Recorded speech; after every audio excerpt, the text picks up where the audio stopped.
Okay, we're back here. What do we call this wood again? Amboya burl. Amboya burl. Are we okay? Yeah, it's good. Huh? I can't back up. Okay. So we are getting. Anyway, Greg brought this piece of wood to us. He bought it online somewhere, I guess, right? Southeast Asia. Southeast Asia. You went to Southeast Asia to get this? Yeah, I chopped it down myself. Wow. Anyway, he brought this chunk of wood in. This is part of what's left over, I guess. But when the wood came in, it was like an irregular shape. It was like just a big chunk of wood. And it was such fancy burl all over the place. I kept looking at it and thinking that, gee, if we run this thing over to joiner, it's just going to chip up and do all kinds of nasty stuff because there's so much pattern in it. And luckily, we got that new joiner. Like I think we talked about that several times on different videos. But that new joiner with that, it's a spiral cutter head, right? Instead of blade. Did you see that thing? Did you see the blade on that thing? The way it was done with the spiral? Yep. Huh?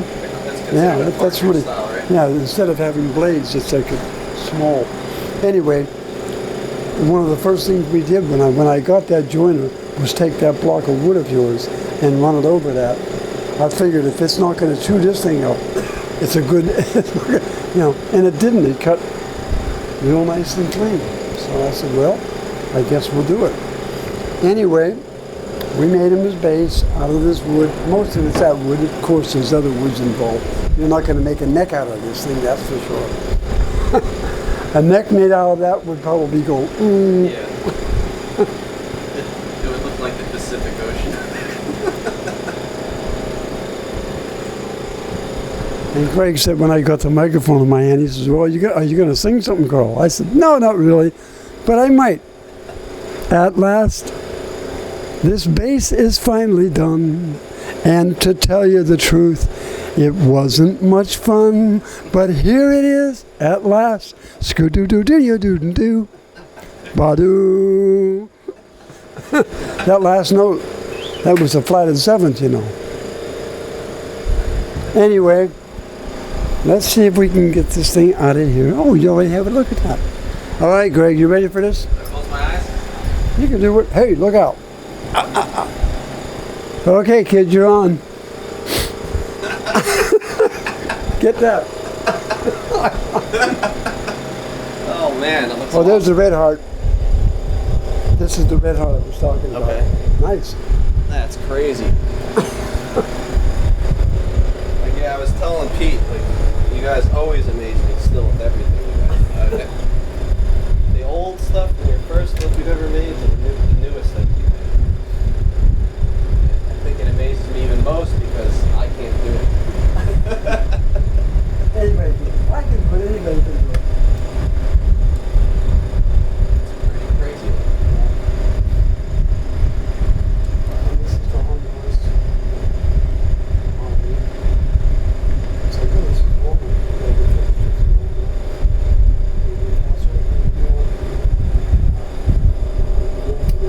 More of that stuff. This was that either yellow stuff. Yeah. I don't even know what it was. We made the nameplate out of it too, didn't we? In fact, isn't that? Yeah, that's it. Look at the nameplate. Yeah, really. And I told Pete, I said we should slice up some more of that wood, make some more nameplates out of it because that really takes the name nice, and it looks cool, you know. Yeah, it's just. Joe, we had some of the wood left over like that. I sliced out of there, I think. He made the pickup cover out of it. You know. Yeah, this is really a nice instrument. And I'm going to give you. I just want to stare at it. Huh? Don't want to play it, I just want to stare at it for a while. Yeah, it really. That's a lot of work. You know. Yeah. It's crazy. Yeah. So, Pete had said you got the less style bowl, and then you did this bottom end from like the one you did for Alan Duncan. Yeah, kind of. You kind of merged them. Yeah. So it's okay. Yeah. But they did most of the work, you know. I just do the fret work and the electronics and, you know, the little things here and there. They do all the heavy work, and I just can't do that anymore. Well, I don't say I can't. If I had to do it, I would do it. Oh, you could. Fortunately, I don't have to do all that anymore. You know. I got Pete here and Joe. Kelvin will be in later on. Yeah, you want to play it, you can. We can hook it up. It's amazing. Mm-hmm. Looks awesome. Yeah, Joe was playing it the other day, and he said we checked every note came out. It was all nice. That was one of the problems I was having. I had a couple, not buzzes, anything like that. It was just like actual dead notes that were coming out on the G string in a couple places. And I kept looking at the frets. I didn't see anything. And I just kept playing around with it. And a couple of days later, I found that now it's Joe went over the whole thing. You know, and played every note on it clean. Cool. And this has got, you know, this circuit. Like Pete always said, Pete says this is his favorite circuit behind him. I came up with that thing years and years ago. But, you know, getting the right capacitors, getting the right tone, getting everything, it's all in sync. You know. Well, it looks awesome, guys. Thank you. And you can plug it in. You want to put it on pause for a minute? And we'll That's plug a it in. Yep. That's it. That's everything up full. Well, you just killed it. Will you wait a minute? Jesus. Figuring it out. I'm going to tell you. You don't have to figure it out. All right. All you have to do is listen. You know how you find out things? Textbook. The way you learn things. My dad always told me, you can't learn much with your tongue wagging. And I'll tell you this story. This is a good lesson. Tiny Grimes. For those of you who don't know who Tiny Grimes was, and you think the guitar started with Eric Clapton or somebody like that, it didn't. Tiny Grimes was one of the early guitar players. When Charlie Parker first came to New York, everybody knows Charlie Parker, I would assume. His first gigs, and I think his first recordings, were with Tiny Grimes. And Tiny Grimes was also the guitar player with Art Tatum. Art Tatum was world-renowned, Class A, legendary pianist. And Tiny Grimes was his guitar player. Tiny he didn't play six-string guitar, he played a tenor guitar. What they called tenor guitar, four-string. He tuned it like the first four strings. He didn't tune it like, I think the regular tenor tuning was different. He tuned it, he just like played the first four strings of the guitar, you know, E, B, G, D. He never played six-string that I know of. Anyway, Tiny, I got to know Tiny. As I did, like I said, I got to know a lot of people. I have a lot of friends who have passed away. You know, Tiny was one of them. I was so lucky to meet people like that and to be around them and actually get to play with them. And I remember one time there was a place up 113th Street in Broadway called, it was a West End Cafe. And Tiny used to play up there on Thursday nights, every Thursday, with his trio. And because I worked on his guitars and fixed his frets for him and whatever he needed on his guitars, I took care of. And he asked me to come up and play. And I did. And at that time, I was pretty green in New York. I hadn't figured out the lay of the land yet, you know.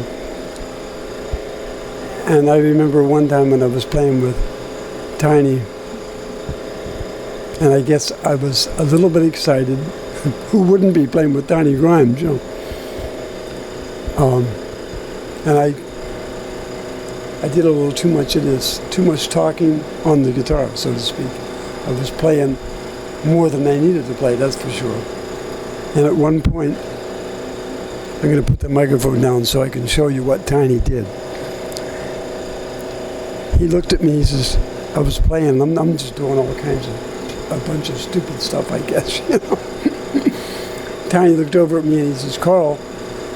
And I said, yeah, Tiny, what is it? I went like this, yeah. Tiny did this.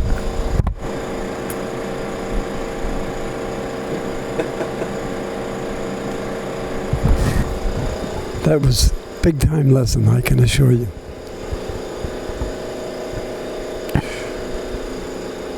And we were at the bar later on our break. Tiny said to me, they didn't come to hear you play the guitar, Carl. They came to hear the music.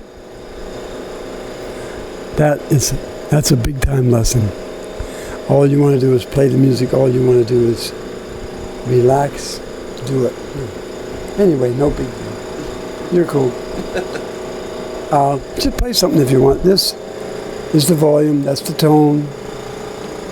In the middle position, everything is just straight ahead. Whatever it is, you know. This just drops, takes a little bit of the highs off. And that's a kill switch, right? And that's a nice tone. That really does work nice, doesn't it? And then, if you really want to get deep, you can add that capacitor to that one now.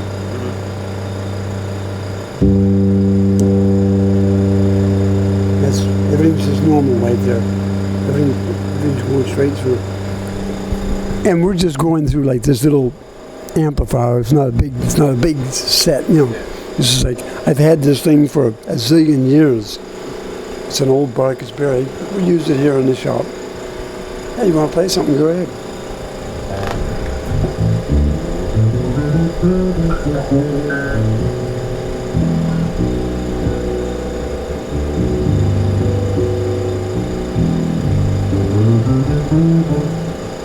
What to play? Huh?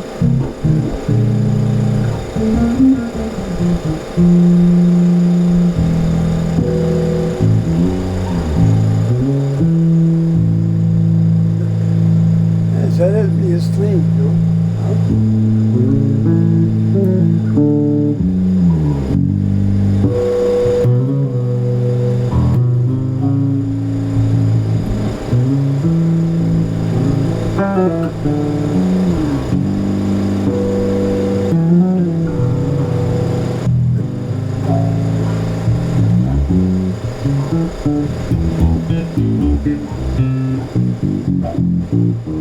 Sounds great.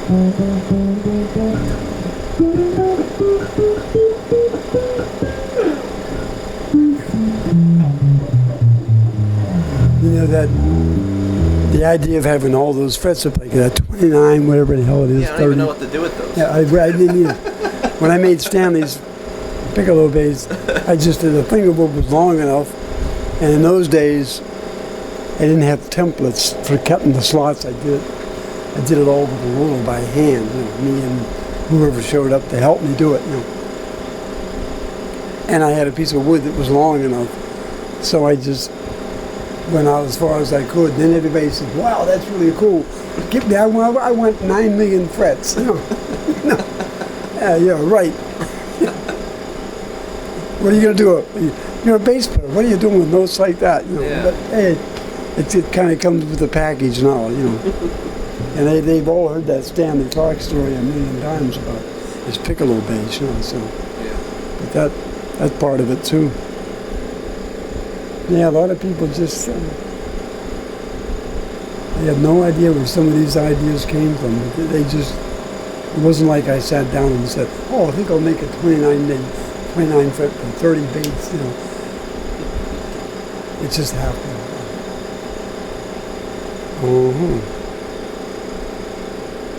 Yeah, well, you're cool, right? Yeah. It's awesome. It really is. I guess we can We can kind of cancel this one for a minute anyway. I definitely want to talk about, where's another bass, the one that's bad? Oh, that's right here, yeah. Maybe I should do that right now, so we'll just talk about that before we start fixing it, huh? On a sadder note, this bass that we made a few years ago for Graham Reynolds. Yeah, I found out, I don't know if I told you, Pete, when I talked to Graham a while ago, and I mentioned I was making a guitar for Hank Williams III, Graham actually played with Hank. He played guitar with him for a while. I had no idea, Anyway, I think, what was it, just a couple of days ago, we did some film. We showed that bass, and we showed this bass, which we had, like I said, we had finished several years ago, and it was like a little crack that opened up on the side here, and we had it all fixed. We had it sitting over here. It was completely together. We fixed it. I had let it sit around for a week or almost 8 days to see if it was going to be okay before I sent it back. Yesterday, I was getting ready. I told Joe, I said, take it back to your bench, Joe, and set the intonation, and that'll be that. And Joe walked up, came back, and says, Carl, this thing's opening up again. I said, are you serious? We must have had some bad glue on the feet, and there might have been something like that. It might have just, I can't imagine why anything else. And trying to get in there and fix it, we did that, and that didn't work. I thought it did, it looked real good, and then all of a sudden it just went the other way. It's not that now again. It doesn't feel that bad again, It goes back and forth. I'm really wondering. There's no tension on the neck, though. Huh? There isn't any tension on the neck right now. I know, but still. Yeah. Well, we're definitely going to fix it today. We're going to start worrying. We're going to cut this whole section off and redo it. Like I said, sometimes things go right, sometimes they don't. Like that one there. That was like that for making the instrument, the woodworking part of it. Everything was cool. It's just when I got down to taking care of the fretboard and stuff, I was getting. A lot of people just think it's like, you just reach up on the shelf and you want a bass, here it is. That's not the way I do it. And I don't want to do it that way. I know I called Graham yesterday, and I was so sorry. We were getting ready to put that thing in a box. I'm glad we didn't, because if we had, he would have opened it up the next day, and that would have happened. Because I told him I wanted to wait and make sure, and I did. Every time I looked at it, it looked good until yesterday, and then I decided to open up. So all I'm thinking is we must have had, maybe the glue was just not right or whatever. And it just kept doing that. So you have good moments and you have bad moments. The bass is beautiful. It plays great. And again, no problems with the fretboard at all. It was like cool. But every one of them has their own little stories, And when you're making basses, like a lot of people do, where you do pick one off the shelf, there can't be too many stories because there's really nothing there in the first place, It's just, I'm glad I never did that. I know a lot of people tell me, you could be sitting pretty, Carl, you could have a brand new car, you could have this, you could have that. It's tough enough to sleep at nights as it is. If I was doing that, I would never be able to sleep. Thousands of instruments out there with my name on it that I never get to see. There's no way I can do that. Anyway, we're going to take care of this later on today. Hopefully it'll go all right. I'm sure it will.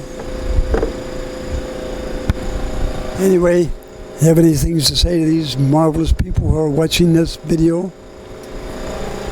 All I gotta say is just be patient. And like I said, it's an art, and Carl does, Pete, Joe, Calvin, everybody here has done amazing things, and visually they play well. Everybody I've ever met here is awesome, and just be patient, and you get a beautiful, well-working instrument, like Carl says. Something great with his name on it. Thank you. Okay, Pete, you have anything to say? That's a good boy. Pete's a good boy. He never says anything. See, now he's smart. See? The art of silence. Good job. He does exactly what Tiny said. I really do. Someday I'm going to do a whole video on all the people I met like that.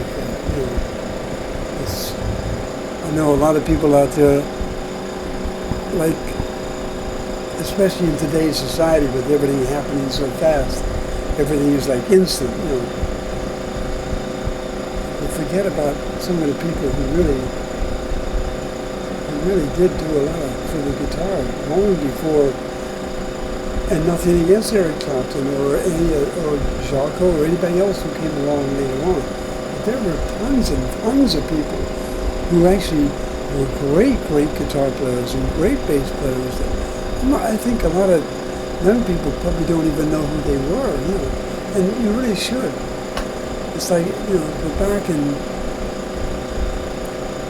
Milt Hinton. You ever hear of Milt Hinton? The Judge, they call him. Judge. Ray Brown. Of course, everybody should know who Ray Brown was. There's so many of them. And Jaco, of course, Jaco, that was later on too.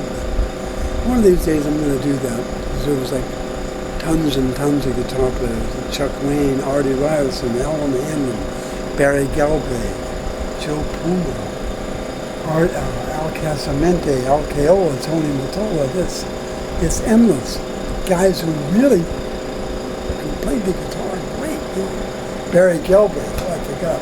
Excuse me, Barry. The master of all masters. That guy was like really something. You ask anybody who's been around for a while, you mention the name Barry Galbraith, and you'll get Barry was big time and very unassuming. Last Sunday when I was playing on a bright note about today's youth anyway, there was a young lady sitting outside on a bench right in front of where I was playing. She was sitting there eating an ice cream cone. And my friend Virginia, who plays with me all the time, she said, Carl, there's a young lady sitting outside. And she says, I never heard her play, but her name is Camille, and I hear she's got quite a reputation. So I went out and I talked to her. She's 25 years old. I said, you have your horn with you? And she said, I do. I said, would you like to come up and play with us? She said, okay. This is by far one of the best musicians I've ever heard. She's a great young lady. She's 25 years old, and she plays great. As soon as she opened up and played a couple of notes, Kenny Russell, the guitar player I play with a lot, he looked up at me and he went, okay. And Virginia went. And Virginia is one of the best tenor saxophone players in New York. And she was blown away by this young lady. So there is, from where I sit, there is hope. Every once in a while I meet someone like that, that really has it. And guess what else she had? Besides major talent, good ears, could read really well. She has the whole package. But beyond that, she had something that a lot of them don't have. I should say she doesn't have. She had no attitude at all. None. She was completely comfortable. And I never heard anything that even resembled anything like, well, I know what I'm doing. I'm great and all this other crap that so many people go through, So I really liked her a lot. someday I'll tell you some sort of stories about some people who do have attitudes, and you really do want to stay away from that. No matter what you do, if you're a shoemaker, if you're working as a bartender, whatever it is you're doing, keep it down. Just do what you do. Do it the best you can do. Do it to be better, not to be better than somebody else, just to be better for yourself. It really is the way to be. That's not an opinion. Most opinions are for fools. I'm not a fool. I'm a reasonably intelligent person. I say reasonably intelligent. That gives me a little bit of room, you know what I mean? No, there are opinions and there are facts. What I just said is definitely a fact. Anybody who argues with that is definitely a fool. Anyway, enough of that. I think we'll say goodbye. Dave's going to love this one. He loves it when I go on and on and on about nothing. Well, oh, Pete, this new solder, really nice. There's a wire missing up with this. The stuff flows really. The other stuff we had was good. I never had any problem. But this, he said it was a different brand. I said, well, it's a good size, so I'll try it. As soon as I touched it. Okay, that's enough about soldering. You need tape here?